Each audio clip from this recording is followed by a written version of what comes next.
Hello students, UGC net JRF में question series को आगे बढ़ाते हुए आज के क्वेश्चंस में हम लोग देखते हैं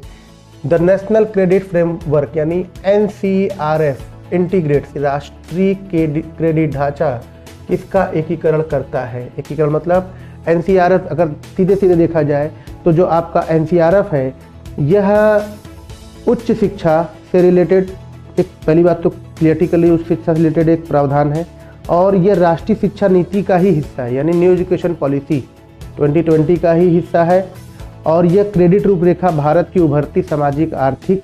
आवश्यकताओं को पूरा करने के लिए बनाया गया है। इसका जो उद्देश्य है वो क्या है, स्कूल और जितने भी उच्च शिक्षा से संबंधित आपके संगठन हैं उनको एक जगह पे करके उसके अकादमिक स्कोर को बनाए रखना या उसको स्टोर करना। ऑप्शन में अगर हम लोग आते हैं कि अगर इस क्वेश्चन का ऑप्शन देखते हैं कि जो एनसीआरएफ किसका एकीकरण करता है, पहला ऑप्शन आता है केवल शैक्षणिक शिक्षा का, दूसरा आता है व्यावसायिक शिक्षा का,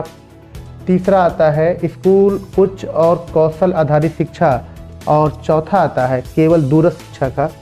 इसका सही अगर आंसर बताऊं तो इसका सही आंसर आपको अगर देखा जाए तो इसका सही आंसर होगा सी यानी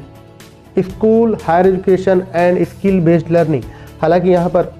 एक चीज़ और होना चाहिए था, यहाँ पर आपका व्यावसायिक शिक्षा भी होना चाहिए था, ठीक है, शायद यहाँ पे नहीं डाला गया, लेकिन यहाँ पे व्यावसायिक शिक्षा भी होना चाहिए यानी स्कूल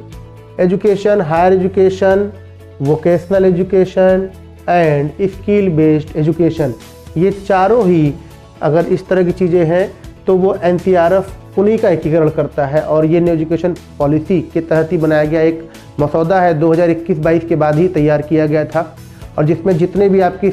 जितनी स्कूल गवर्निंग बॉडी है या फिर आपके जितने हायर एजुकेशन बॉडी है, ठीक है, और वो सभी लोगों ने मिलकर शिक्षा मंत्रालय के उस पर जो है इस मसौदे को बनाकर पारित कराया गया था। और इसका काम इतना होता है कि आपको एक क्रेडिट स्कोर के तहत चीज़ों को बनाए रखना और आपके एकेडमी को इन अलग अलग लेवल पर चीज़ों को तैयार करना ताकि आप एक लंबे समय तक कनेक्ट होकर सीख सकें। Thank you.